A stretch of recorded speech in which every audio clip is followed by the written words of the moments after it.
My dad yelled, "You're out of this house," and bought every lie my brother spread about me. Years later, when he tried to pin it on me again, I finally replied, "Not this time," and watched the truth unravel. I wasn't completely naive, not entirely, but I was utterly unprepared for what unfolded that night and everything that followed. From the outside, we probably looked like a perfectly normal family. My dad, a towering figure, loud and opinionated, definitely old school. He believed in tough love, though the love part often felt optional. My mom was the quiet counterpoint, softer, the one who tried to keep everything from unraveling. She was always putting herself between dad and us kids. Then there was my older brother, Alex. 18, and a master manipulator. He could play everyone around him like a chess game. And me? I was 16, pretty average, honestly. I tried to stay out of trouble, to fade into the background and avoid the crossfire. But somehow, that just made me the perfect scapegoat. Alex and I used to be close, you know? We'd fight like any siblings, sure, but we also built forts, stayed up late whispering about video games, even teamed up when our parents argued. But something shifted when Alex hit adolescence, when he realized the power he held over people. He figured out he could get away with anything, as long as he spun the right story. And my dad? God, he ate it up. Alex could lie through his teeth and get a pat on the back, while I'd be interrogated for things I hadn't even thought of. It started small. A damaged lamp here, a lost charger there. Alex would just shrug, point, and say, "Ethan did it." And that was it. No questions asked. No chance for me to explain myself. I'd be grounded or chewed out, and Alex? He'd just flash that smug little smirk when no one was looking. I tried to talk to Mom a few times, hoping she'd see through it, hoping she'd understand. But all she'd do was sigh, tell me to be the bigger person. "He's still figuring things out, Ethan. Just ignore him. It's not worth fighting." But it was worth fighting. I just didn't know how to win. Things reached a boiling point in early October, right as the weather started to turn cold. That whole week felt tense. Dad was stressed about his job, Alex was acting weird, and Mom was working late. I could feel something building, like a storm you can't see, but you know is coming. Then Friday happened. I came home from school, dropped my bag, grabbed a snack, and headed straight to my room to play guitar. I was obsessed with this new song, practicing for weeks. For a little while, I felt peaceful, like maybe the weekend would actually be quiet. I was halfway through the chorus when Dad's voice boomed from downstairs. Not just calling my name, but that specific, stomach-dropping kind of yell. "Ethan, get down here." Now, I froze. My mind raced, frantically searching for something I might have done. Forgotten chores? Unfinished homework? My pulse pounded as I carefully set my guitar down and made my way downstairs. Dad was standing in the living room, arms crossed, face flushed red. Alex was on the couch, eyes fixed on the floor, playing his perfected, innocent victim act. On the coffee table lay a shattered picture frame. Our family portrait, splintered across the glass, a fitting metaphor for everything. "You think I'm stupid?" Dad snapped the moment I entered the room. "Alex told me everything. You broke this. Then you tried to lie about it, and you laughed in his face when he asked you to help clean up." My jaw went slack. "What? No, I didn't. Don't you dare lie to me," he roared, cutting me off. "Alex saw you throw your backpack at it when you got home. Then you just walked away like it was nothing."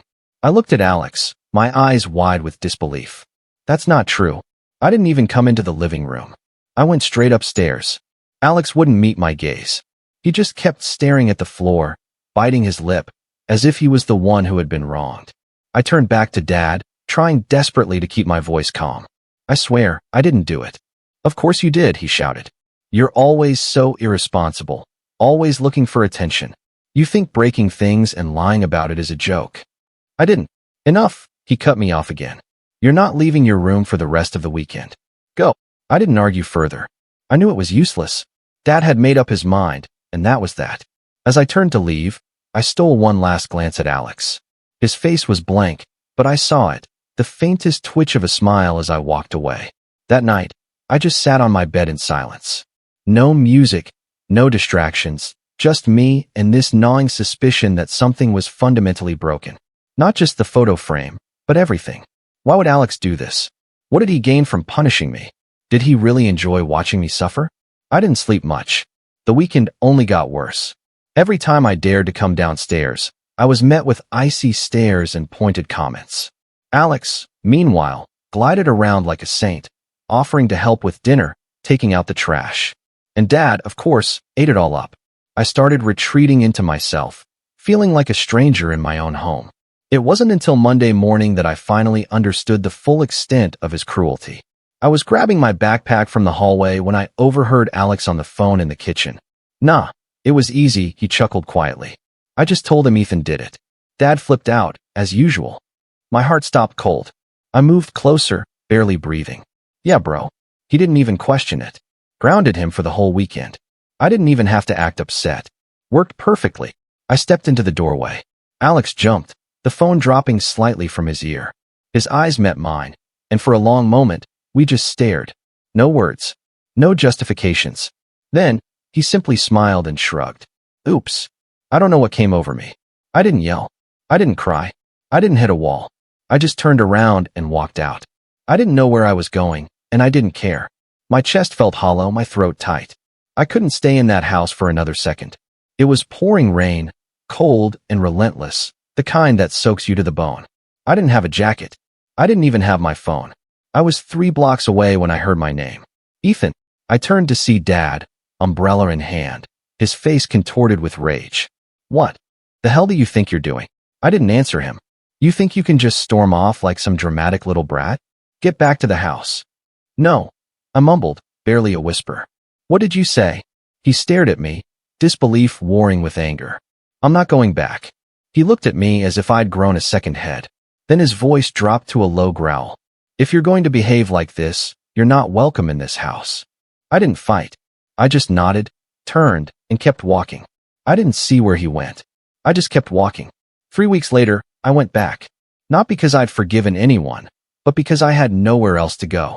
I'd been crashing at my friend Tyler's place, sleeping on a pull-out couch in his basement. His parents were amazing, but I knew I couldn't stay forever. I needed clothes, school books. I don't know. Maybe I just needed some kind of closure. When I walked through that door, nothing had changed. Alex was sprawled on the couch, eating chips and playing video games. Dad was in the kitchen, joking loudly with some of his auto shop buddies. Their boisterous laughter echoed through the house. Then I heard it. Yeah, I kicked him out in the rain, Dad chuckled. Little punk thought he could defy me. Let him walk. Maybe that taught him something. The guys all laughed along. I stood frozen in the hallway, each word a stone hitting my gut. And then I saw her. Mom. She was standing right behind Dad, a grocery bag in one hand. I'll never forget the look on her face. She'd heard every single word. And for the first time in my life, I saw something different in her eyes. Something sharp. Something cold. And I knew, truly knew, that things were about to change.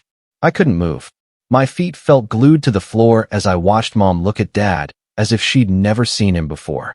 She said nothing, just stood there, keys still in her hand, the grocery bag slowly slipping from her grasp. I remember an apple rolling out and hitting the linoleum. No one else noticed, not Dad, not Alex, not the laughing coworkers. But I did. And in that moment, I felt something irreparable break open. Mom carefully placed the rest of the bag on the counter and turned. She walked past me without a word, but our eyes met for a fleeting second. I expected disappointment, maybe guilt. She usually gave me that look when Dad was being particularly rough. But this time it was fire. I didn't see what happened next, not right then. I just grabbed a hoodie off the stairs and left. Again, I wasn't sure where I was headed, but I ended up sitting behind the corner store a few blocks away, watching the rain fall into puddles for what felt like hours. My phone died. I was soaked through again, but for the first time in weeks, I felt a strange stillness. I wasn't anxious, or hurt, or confused. I was angry. Not the kind of rage that burns bright and fades quickly, but the kind that seeps into your bones. Slow, steady, and concentrated. When I finally returned home later that night, the air was different. The living room was quiet, the guests gone. Alex's game console was unplugged. Mom sat at the kitchen table, sipping tea, as if she hadn't just heard her husband laugh about abandoning his child in the pouring rain. Come sit, she said, not looking up. I paused. Is Dad? He's in the garage. Don't worry. I sat down. The tea in front of me was still steaming. You didn't tell me, she said softly. You didn't tell me what he said to you that night. I assumed you already knew. I replied, My jaw clenched. I didn't, she gently corrected. Alex told me you stormed out after breaking something and screaming at Dad. Of course he did. But then I heard what your father said today, she continued, her voice softening. And suddenly, a lot of things made sense. We sat in silence for a long moment. I'm sorry, she added, and I flinched. Not from the apology, but because it felt so genuine, so real. Like she was finally seeing what I had been quietly enduring all along. I didn't say anything back. I didn't know what to say. That moment should have been the turning point, the beginning of things getting better. But it wasn't. Because that's when Alex knew he was losing control, and he didn't take it well. The next few weeks were a slow, suffocating descent. Mom started watching things more closely, asking for both Alex's and my side of stories, checking in with me privately, giving me the benefit of the doubt in ways I wasn't used to. At first, it felt like I was finally being seen, finally heard. But it also painted a huge target on my back. Alex hated not being the center of attention. He was the golden child, the one who could do no wrong, the favorite. Mom was no longer hanging on his every word. She started spending more time with me, asking about school, listening to my guitar practice, making sure I ate dinner before leaving for my job. Alex noticed. He started with small, insidious acts of sabotage. My phone charger would vanish from my room. My homework assignments would mysteriously disappear. One day, I found a single sock soaking wet in the bathroom sink. I had no proof, but I knew. That smug little sneer he'd flash as I tore through the house looking for my belongings told me everything. I tried to ignore it, told myself he'd get bored eventually.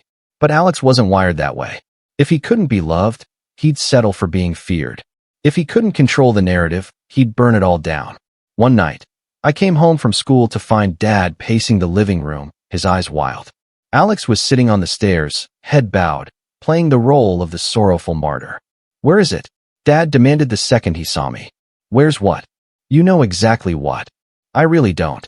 $250 from my top drawer, he snapped. Gone. My gut plummeted. Not because I'd taken it, but because I knew exactly where this was going. I didn't take anything, I pleaded. Why would I even? Alex saw you going into our room yesterday. Dad thundered. I was looking for Mom. Don't you dare lie to me.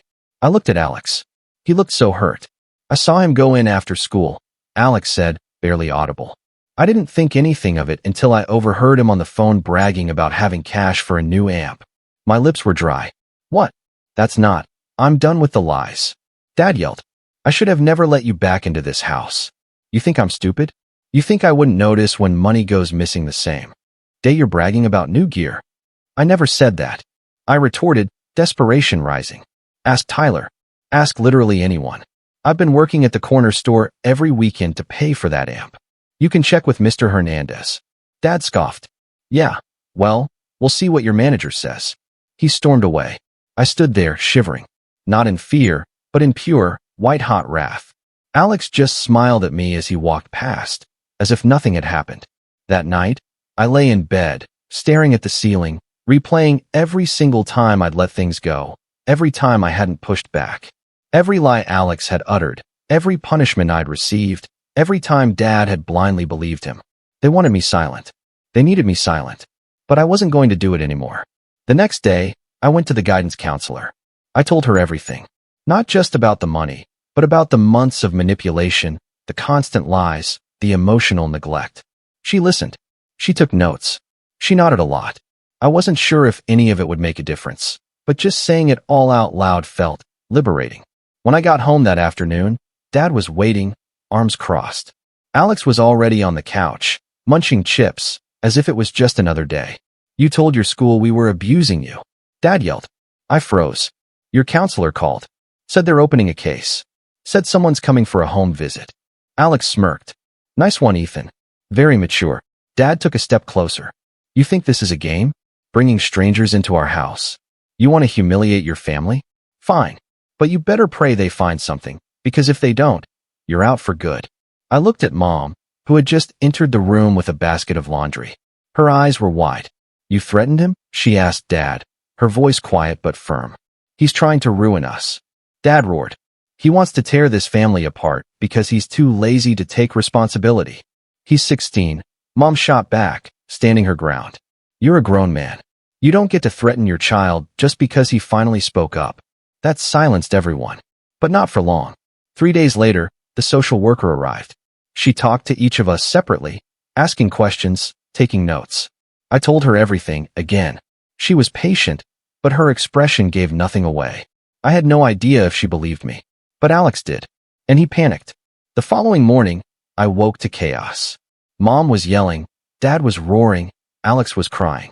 I came downstairs and saw it. Mom was holding Alex's phone, open to a group chat. Screenshots, images, texts from Alex's conversations with his friends. Things like, watch this. I'm gonna get Ethan kicked out again. Dad believes anything I say, LOL. There were videos too. One of him pretending to cry after smashing a plate. Another of him ridiculing me after I was grounded. It was all there. Everything. I stood transfixed as Alex desperately tried to defend himself. It was just jokes. They're my friends. None of it's real. But Dad wasn't listening. Mom wasn't either. And for once, I didn't have to carry the weight of defending myself. I expected things to improve now. That Alex would finally face consequences. That maybe, just maybe, I'd finally be believed without having to fight so hard for the truth. But what happened next was worse than I could have imagined. Because instead of punishment, or apologies, or justice, they made me the problem again. And that, right there, was the real breaking point. It's strange how everyone says the truth will set you free. As if dragging something into the light instantly flips everything wrong into right. I believed that for a long time. I clung to this naive faith that if I just waited long enough, stayed patient, kept my head down, the truth would eventually fight for me. But it didn't. Not at first. After Mom found that group chat, with all the texts, videos, and smug manipulations Alex had stored on his phone, I expected everything to change. There was yelling. There were tears. Threats flew across the living room like knives. But in the end, nothing really changed. Or rather, it didn't change for the better. Because somehow, I still ended up being blamed. It started with Dad. He just stared at Alex, then at me, as if the weight of the truth was too heavy for him to admit he'd been wrong for years. Then he shook his head and said something that still echoes in my mind. You could have handled this privately. You didn't have to humiliate your brother like that. You went through his phone. You think that's okay? I just blinked. What? I didn't go through anything, Mom did. And what are you even talking about? He's the one who set me up for months, lied, got me kicked out. He said it himself. He did it all on purpose. Dad snapped, he's a kid. He's still learning. You should have talked to me like a man instead of crying to your school. My heart sank. There it was. The wall. Even with all the evidence right in front of him, even with Alex's own words echoing in the house, Dad couldn't get past his pride. He didn't want the truth. He wanted control. And in his eyes, I had shattered that control. Mom tried to stick up for me. She actually defended me that morning, pushing back against Dad in ways I'd never seen. But it didn't last. By dinner, she was quiet, distant. When I asked if she was okay, she just looked exhausted. I'm trying to keep this family together, Ethan, she said softly. You don't understand how hard that is. I did understand. But I also knew something else. It wasn't my job to hold the pieces together anymore. After that day, things got worse. Not louder, but quieter. Which felt even crueler. Alex stopped speaking to me entirely. He'd just glide past me as if I didn't exist. Dad barely acknowledged me. Mom spoke only when absolutely necessary.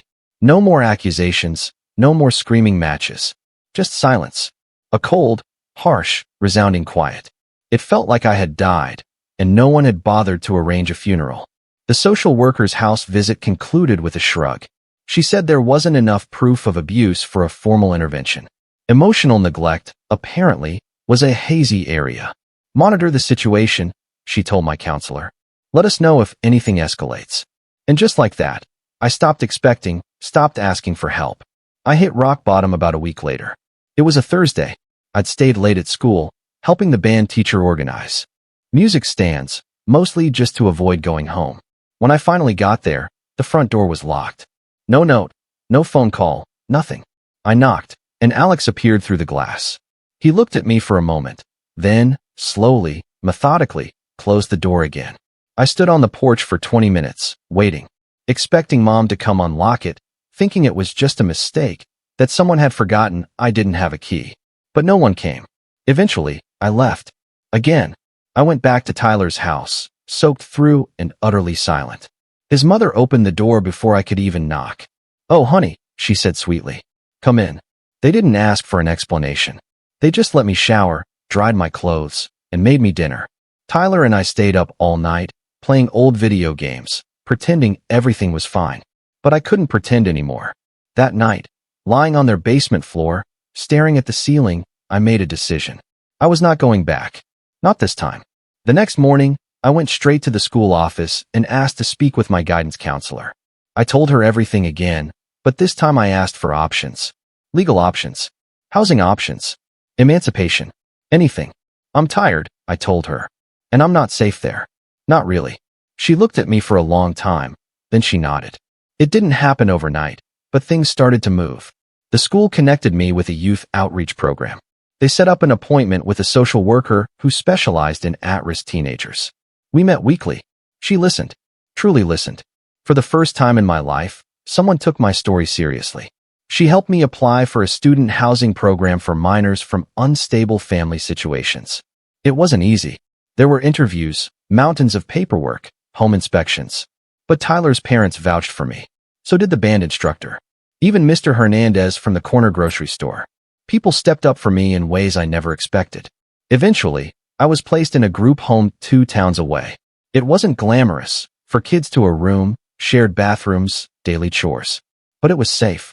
For the first time in months, I could breathe. I started rebuilding, piece by piece. I landed a part-time job at a music store near the group home. Keith, the manager, loved that I could tune guitars by ear. He let me help with repairs and paid me cash under the table until my paperwork was sorted. I saved every single cent. I reluctantly started therapy through the youth program. I'd always hated talking about my feelings. But Carla, the therapist, had this way of making you feel like you weren't damaged, just rearranged. I told her everything. The lies, the favoritism, the way I'd felt abandoned by my own family. And she didn't try to fix me. She just let me be. At school, things slowly started to improve. The news about me had spread, but not in a harsh way. Kids started sitting with me at lunch. A senior in band asked me to join his garage band. I said yes. We practiced after school, jamming in his dad's shed. I hadn't realized how much I'd missed feeling like a part of something. My grades even started to climb. I'm not sure why exactly. Maybe because the chaos had subsided, or maybe, for the first time, I was doing it all for myself. I even won a small award for a song I wrote, and anonymously entered into a statewide music competition. It was a simple piece, just me and my guitar, but the lyrics were raw and honest. The judges called it haunting. I didn't tell anyone it was about Alex, or Dad, or standing in the rain at 16, waiting for a door that never opened. The descent had been gradual and painful, but this ascent was mine. And somewhere amidst it all, I had a profound realization. You don't need a broken family to become whole again. You just need to stop waiting for them to heal you. I was rebuilding, brick by brick, step by step. But I wasn't finished. Not yet. Because as much as I wanted to move forward, a part of me craved something more. Closure. Not the kind that comes with forgiveness, but the kind you take back with your own hands. And when the opportunity arose, I didn't hesitate. It's strange how rage can settle in you like embers from a wildfire. Quiet, almost unnoticeable, but always warm and searing. For months, I'd buried the worst of it under my small successes. The job at the music shop, band practice, the scholarship. Everyone said I was doing well. My school counselor called me resilient. Carla said I was mending. And in some ways I was. But there was still a part of me, this stubborn, pulsing ache, that hadn't gone away. It remembered the cold rain on my hoodie. Alex's smirk through the glass. My father's voice, like a door slamming shut. "You're not welcome in this house." That statement played on repeat some nights. I wasn't preoccupied with revenge, not exactly, as I lay in bed at the group home, staring at the ceiling. I didn't want violence, or a dramatic courtroom scene where I pointed and accused, like in a movie. No, I wanted something much simpler. I wanted the truth to matter. I wanted them to feel a fraction of what I felt. And I wanted power. That's where it began. The idea came slowly, like a guitar riff I couldn't get out of my head. It started as a notion, then became a plan, then a project, and finally, information. People forget that teenagers are always observing, always listening, always taking notes. And I had spent my entire life doing just that. I knew my father. I knew how he thought, how he lied, how he boasted. I knew he never scrutinized the small details because he was too busy exaggerating the big ones. I knew how much he valued appearances, respect, being the guy everyone in his circle looked up to. And I could sense Alex was weakening, that his golden child facade was cracking now that I wasn't there to absorb all the heat. I still had mutual friends at school, and they told me things without realizing they were helping me. Stories about Alex skipping class, getting into fights, mouthing off to teachers. Then one student mentioned Alex had started bragging about hacking grades and manipulating attendance in the school system. That piqued my interest. So I started asking around, slowly, cautiously. It turned out Alex hadn't actually hacked anything. One of his acquaintances had an older brother who worked in IT for the district. They'd found a backdoor into the school's online system, using a shared admin account and a password written on a sticky note in a lab. Alex had been using it for months, not just to change grades, but to erase absences, submit fake assignments, even add a non-existent extracurricular activity to his transcript. And no one noticed. That was the beauty of favoritism, I guess. Everyone just assumed the best about him. I didn't tell anyone. Not yet. Because I wasn't ready to make my move. Not until the next piece fell into place, which happened about 3 weeks later.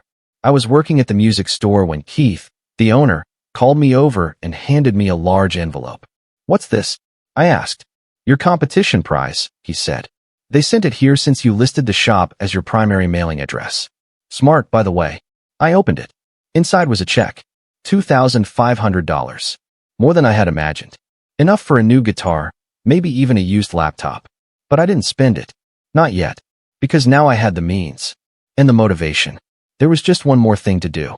I called Tyler that night. We hadn't talked much lately, just drifted, like people do. But he was still the only one who'd witnessed everything in real time. He didn't hesitate when I asked to meet. We bought burgers and sat in his driveway, like we were 13 again, talking about nothing until I slowly eased into it. "I need a favor," I said. Tyler raised an eyebrow. "What kind of favor?" "Nothing illegal," I clarified. "Just quiet." He nodded slowly. "I'm listening." I told him about Alex, the system, the fake grades, the admin login. Tyler's eyes widened. "Dude, that's a felony." "Only if I expose him in the wrong way," I countered. "I don't want him arrested. I want the school to know. I want my parents to know.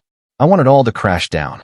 Not because I shouted it from the rooftops, but because he did it to himself." Tyler grinned. "Okay, I'm in. But how?" That's when I laid out the rest of the strategy. We'd gather evidence. Not just screenshots, but video, audio. Something impossible to dispute. Something I could drop like a hammer at precisely the perfect time. And that perfect time would be family honors night. It happened every spring. The school held this big, stupid ceremony for students and parents, recognizing academic success and moral virtue. Alex was slated to receive 3 bogus awards. One for academic performance, one for extracurricular leadership, and one for peer mentorship, whatever that meant. Naturally, my folks had already planned to go. It was their favorite thing, parading Alex around like a prize. I wanted that night. But I couldn't just show up with accusations. I needed to structure it like a story. So we began assembling. Tyler pretended to be interested in Alex's methodology. He claimed he needed help with his own grades. He convinced Alex to ramble, to gloat, to explain the whole process again. This time, on camera, with his phone tucked into his jacket pocket. We got everything. The login info, the fraudulent activities, even a screenshot of Alex adding a volunteer trip to his record that never actually happened. Meanwhile, I contacted the Music Scholarship Board. I told them I wanted to donate a portion of my award money, anonymously, to support future entries for kids in group homes. They loved the idea. They invited me to attend honors night and receive a special plaque in front of the audience. Perfect. Now I had a legitimate reason to be there. On the day of the event, I wore a borrowed blazer and stood quietly to the side while Alex and my dad mingled with staff. My mother saw me first. Her expression shifted, shock, then reluctance, then something that looked a lot like shame. "Ethan," she said softly, "I didn't know you were coming." "I was invited," I replied simply. "Scholarship award." Alex stopped mid-laugh, turning pale as he noticed me. "What are you doing here?" he demanded. I smiled. "Oh, I'm just here to support my family. Isn't that what tonight's all about?" Dad just gave me a quick once-over, then groaned quietly. Typical. The ceremony began. Names were called, applause echoed. I received my certificate and stepped off stage with a stiff smile. Then it was Alex's turn. They droned on about his accomplishments, grades, clubs, mentorship. And as the applause rang out, Tyler slipped into the back row where I stood. He handed me a USB drive. I nodded. Showtime. After the ceremony, as the principal was congratulating my parents, I approached her. I smiled politely and explained that I needed to show her something vital about the school's online system. She looked confused, then concerned. I handed her the drive. Everything's on there, I said. You'll want to look through it carefully. She started to ask questions. I didn't answer them. Not then. I just told her to email me if she needed clarification. Then I left. 3 days later, I received the email, a formal request for a statement. Alex was being investigated for academic dishonesty. But that wasn't the best part. No, the best part came later, when everything I had worked for finally came together. When they realized the fallout was bigger than I had anticipated. When the principal emailed me, requesting a formal statement, I knew the dominoes had finally begun to fall. It didn't happen instantly. Nothing in real life ever does. But as soon as I agreed to meet with her and 2 district administrators the next day, I could feel the power dynamic shift. They ushered me into a small conference room. A pitcher of water and notepads sat on the table. It was calm, professional, and serious enough to make my palms sweat, even though I knew I'd done nothing wrong. They played the videos. They asked precise, careful questions. They studied the screenshots. They even identified the hacked admin credentials Alex had been using. Apparently, a password reset had gone unreported months ago. When they were finished, one of the district administrators sighed, gently laying the final printed screenshot down as if it weighed 100 pounds. Thank you, Ethan, she said clearly. This is a very significant breach. And a student using administrator access to alter academic records is extraordinarily serious. I didn't make a scene. I didn't smile. I just nodded. When will you tell him? I asked.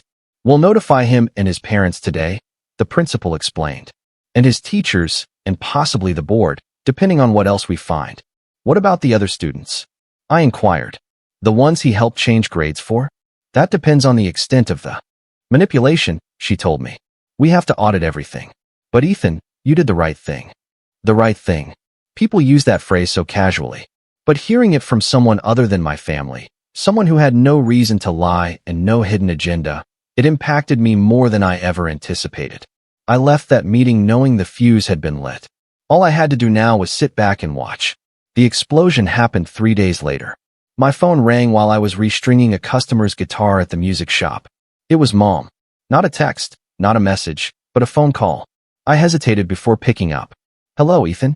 Her voice sounded faint, strained. Can you come home, please? We need to talk. I didn't say yes or no. I simply said I'd think about it, and hung up. 10 minutes later, Tyler stormed through the shop door, breathless, as if he'd just run across town. Dude, you need to hear this. He told me everything. How Alex was dragged out of class. How Dad arrived at school in a rage. How the principal had laid out all the evidence. Every revised grade, every forged entry, every made-up volunteer hour. How Alex tried to lie, then sobbed, then lied again. Then he accused me. Then the IT kid. Finally, he claimed his phone had been hacked. But this time, nothing worked.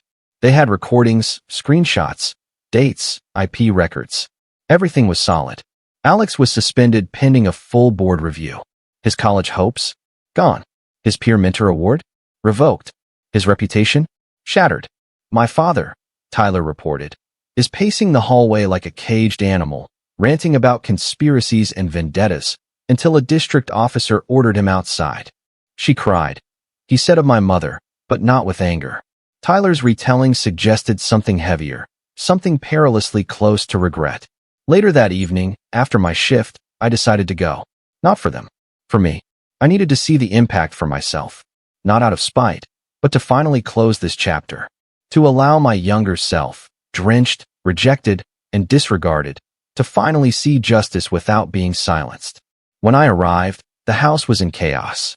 The living room was a disaster. Papers were scattered everywhere. A crumpled letter from the school board lay on the coffee table. Dad sat slumped in his armchair, head in his hands, breathing heavily. Alex was slumped on the couch, face blotchy and red, eyes swollen. He wasn't crying anymore. He was empty, hollow, as if someone had ripped away all his swagger and confidence, leaving nothing but a scared child. Mom saw me first. "Ethan," she mumbled. "Thank you for coming." Dad glanced up, a mix of fury and something he wasn't used to feeling, uncertainty. Alex didn't look up at all. I closed the door behind me, locking it. I walked into the room as if I wasn't the same 16-year-old they'd thrown out into the rain. Mom took a hesitant breath. "We know everything. The school showed us the evidence. They said you provided it." Dad snapped. "So, you've been planning this for months." I didn't respond. "No," I said quietly.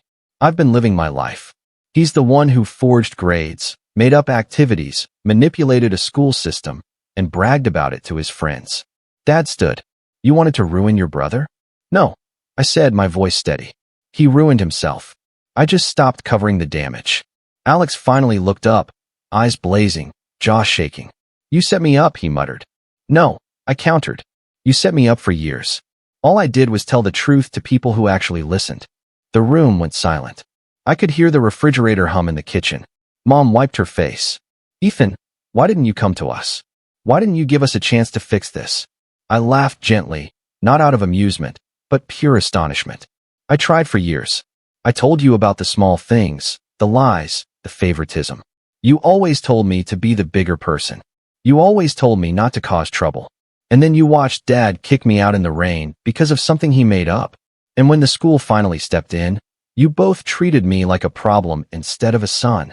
Mom flinched. Dad clenched his fists. Alex looked like he wanted to disappear. I continued, my voice steady, controlled, almost gentle. "I didn't come here to fight. I didn't come here to watch you unravel, either. I came because I needed you to hear this, clearly and without interruption, just once." I let out a slow breath. "I'm done." Dad scoffed. "What does that even mean?" "It means," I declared, "you don't get to have power over me anymore. I'm building my own life. I have a job, a place to live, people who support me. I'm not here to fix anything. I'm here to close the door you slammed on me when I was 16. Mom stepped forward. "So that's it. We lose you. You lost me," I said, my voice unwavering. "The night I begged to come inside and no one opened the door. Tonight isn't about loss. It's about understanding." Alex finally spoke again, his voice barely audible. "Ethan, I'm sorry. I studied him. Maybe he meant it. Maybe he didn't. But it didn't matter because I wasn't the one who needed his apologies anymore. I hope," I replied softly, "you learned something from all this. Not just because you got caught, but because you finally felt what it's like to face the consequences you've been handing me for years." He looked away. Mom cried again. Dad was silent. Whether from anger or shame or both, it didn't matter. I took a step toward the door. Mom whispered, "Will we ever see you again?" "Maybe," I replied honestly. "But not like this. Not with me begging for space or fairness. If you want to be part of my life someday, you'll have to walk toward me. I'm done walking alone." With that, I left. There was no dramatic crash, no final scream. Just the quiet click of the door behind me as I stepped out into the cool night air. The group home was waiting. My guitar was waiting. My future, which I had built with my own hands, was waiting. And for the first time, the crushing weight on my chest had vanished. Completely gone. As I walked down the street, past the house I no longer feared, I realized something truly significant. Revenge wasn't about destroying another person's life. It was about recovering your own. And I had finally finished it. I never looked back, because sometimes the biggest victory is simply walking away and living a life you never thought possible. Have you ever had to fight for your own truth, even against the people you love? What would you have done in my shoes? Let me know in the comments below. I really want to hear your thoughts.